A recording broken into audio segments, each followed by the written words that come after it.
Bismillahirrahmanirrahim. Assalamualaikum warahmatullahi wabarakatuh. Salam jumpa kembali dengan channel Dunia Fana News. Perintah Kawalan Pergerakan atau PKP Malaysia yang dikomandoi oleh Perdana Menteri Muhyiddin Yassin telah menuai keberhasilan dengan semakin menurunnya dan melandainya kurva penjangkitan wabak COVID-19. Malaysia kini tengah memasuki fase baru new normal yang disebut dengan PKP pemulihan, yaitu dengan mulai dibukanya kembali ruang publik seperti sekolah, perkantoran, dan berbagai sektor niaga lainnya, tapi masih dengan kontrol ketat protokol kesehatan COVID-19, yaitu wajib memakai masker dan pemeriksaan suhu tubuh setiap kali hendak beraktivitas di berbagai ruang publik tersebut. Sementara di berbagai belahan bumi lainnya, di banyak negara masih berjibaku dengan gelombang kedua penjangkitan wabak COVID-19. Padahal di gelombang pertama pun kurva penjangkitan belum melandai sepenuhnya. Akankah negara-negara lain dalam hal ini dikomandoi oleh Badan Kesehatan Dunia WHO untuk menggunakan PKP Malaysia sebagai role model bagi penanganan kasus COVID-19? Kenapa PKP Malaysia pantas dijadikan role model bagi WHO? Karena efektivitasnya sudah jelas terbukti berhasil meratakan kurva penjangkitan wabak COVID-19. Dengan cara-cara kampanye himbauan yang persuasif dari pemerintah Malaysia melalui banner atau spanduk TV dan juga operator telepon seluler mengirimkan pesan mengenai social distancing setiap hari, sehingga mampu memberikan penerangan dan kesadaran dari rakyat Malaysia untuk mengikuti dan mentaati petunjuk dan instruksi dari pemerintah Malaysia.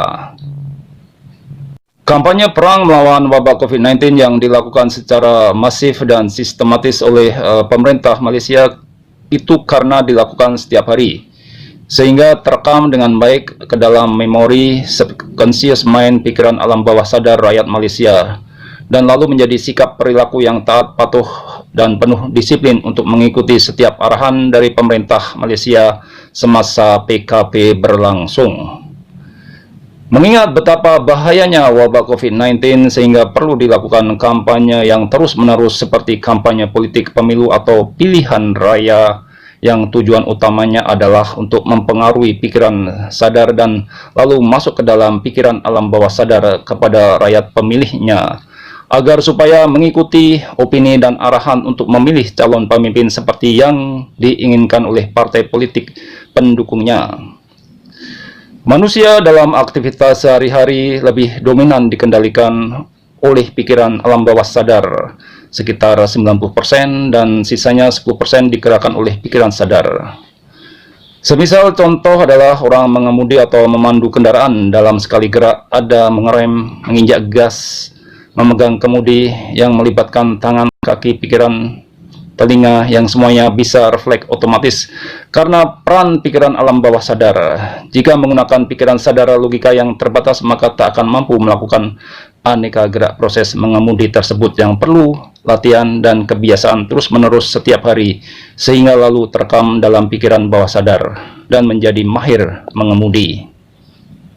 Demikian pula kampanye himbauan dan penjelasan dari pemerintah Malaysia tentang arahan social distancing dalam PKP dilakukan secara terus-menerus setiap hari melalui media TV, radio, smartphone, media sosial, dan banner-banner yang bisa dilihat dan dibaca setiap saat oleh rakyat Malaysia.